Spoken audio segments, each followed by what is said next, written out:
आप में से जो भी बच्चे नेक्स्ट ईयर बोर्ड एग्जाम और जेई 2025 दोनों में अपीयर होने वाले हैं, उनके मन में ये सवाल आना लाजमी है कि मैं क्या करूं और कैसे करूं कि मैं बोर्ड एग्जाम में 75% के ऊपर स्कोर कर लूं और जेई 2025 भी क्रैक कर लूं। क्योंकि मेरे पास टाइम तो लिमिटेड है और जनवरी में मेरा जेई मेंस का एग्जाम है, फिर मार्च में 12th बोर्ड है, फिर जेई मेन सेकंड अटेम्प्ट अप्रैल में है। अब मैं रोज भी पढ़ता हूँ तो मैं अपने टाइम को कैसे मैनेज करूँ, क्योंकि मेरे 8 घंटे तो स्कूल में ही चले जाते हैं, उसके बाद 4 घंटे कोचिंग में चले जाते हैं, फिर उसके बाद 7 घंटे सोने में चले जाते हैं। अब दिन में मेरे पास 5 घंटे बचते हैं, उसमें से मुझे होमवर्क भी कंप्लीट करना है, अपने नोट्स भी बनाने हैं और अदर एक्टिविटीज भी करनी है।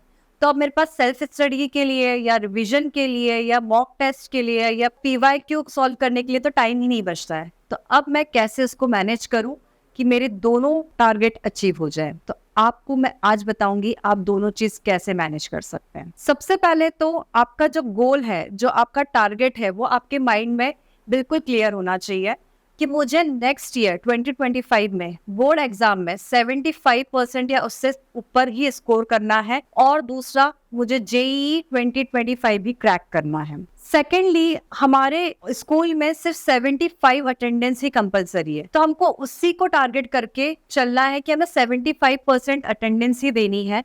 बाकी टाइम पे आपको घर पे रुक के जेई 2025 के लिए प्रिपरेशन करनी है, ज्यादा से ज्यादा मॉक टेस्ट देने हैं, रिवीजन करना है और सेल्फ स्टडी करना है। स्कूल में जो आपको पढ़ाया जाता है उसको आप अटेंटिव होके, फोकस होके सुने, पढ़ें और समझें। अपने लैंग्वेज सब्जेक्ट्स को और ऑप्शनल सब्जेक्ट्स को वहीं पे प्रिपेयर कीजिए। घर आके कोशिश करिए कि आप जेई 2025 की प्रिपरेशन कर सकें, क्योंकि अगर आप एक रूटीन फॉलो करेंगे, होमवर्क वहीं पे करेंगे, अपने लैंग्वेज सब्जेक्ट्स वहीं पे प्रिपेयर कर लेंगे, उसके बाद ऑप्शनल सब्जेक्ट भी स्कूल में ही प्रिपेयर कर लेंगे, तो घर आके आपको कम से कम 2 घंटे अपनी सेल्फ स्टडी के लिए मिलेंगे, जो बहुत है। उसके बाद आपको अपने टाइम टेबल को हर दिन के हिसाब से डिस्ट्रीब्यूट करना है।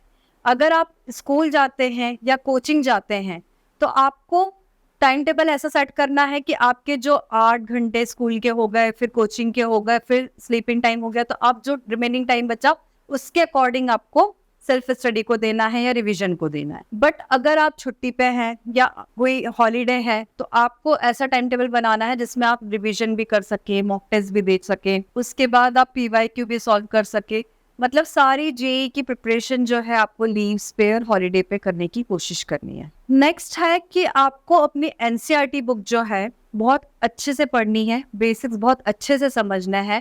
इससे ये होगा कि आप दोनों ही एग्जाम्स के लिए कहीं ना कहीं बहुत अच्छे से प्रिपेयर होते चले जाएंगे।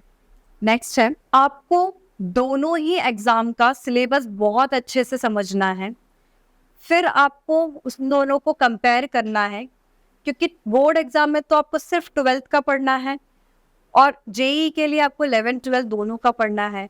पर 12th का और 12th जो जेई में पढ़ना है, उन दोनों के बीच में आपके बहुत सारे टॉपिक्स कॉमन होंगे। अगर आप समझ जाएंगे कि किस टॉपिक में कितना पढ़ना है, किस में कितना बोर्ड में आएगा, उसके बाद फिर मुझे एक्स्ट्रा जेई के लिए क्या पढ़ना है, तो इससे आपके टॉपिक साथ के साथ दोनों एग्जाम के लिए प्रिपेयर होते चले जाएंगे, जिससे कि आप दोनों ही एग्जाम के लिए प्रिपेयर हो जाएंगे। तो आपको कम टाइम लगेगा, आपका टाइम मैनेजमेंट हो जाएगा। तो आप दोनों को कंपेयर करके अपने सिलेबस को उस हिसाब से डिवाइड कीजिए और फिर उस हिसाब से प्लानिंग करके पढ़िए। नेक्स्ट है अगेन हॉलीडे लीव्स पे ज़्यादा से ज़्यादा रिवीजन करें, मॉक टेस्ट दें, ज़्यादा से ज़्यादा पीवाईक्यू सॉल्व करें और सेल्फ स्टडी करें।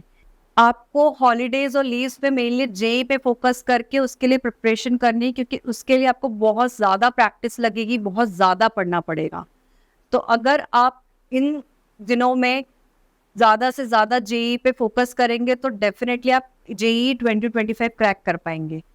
प्रॉपर प्लानिंग, फोकस और डिसिप्लिन के साथ अगर आप पढ़ाई करेंगे पूरे साल तो डेफिनेटली आप बोर्ड में भी बहुत अच्छा परफॉर्म कर पाएंगे और जेईई 2025 भी क्रैक कर पाएंगे। ऐसे ही इंफॉर्मेटिव वीडियोस के लिए हमारे चैनल को सब्सक्राइब कीजिए।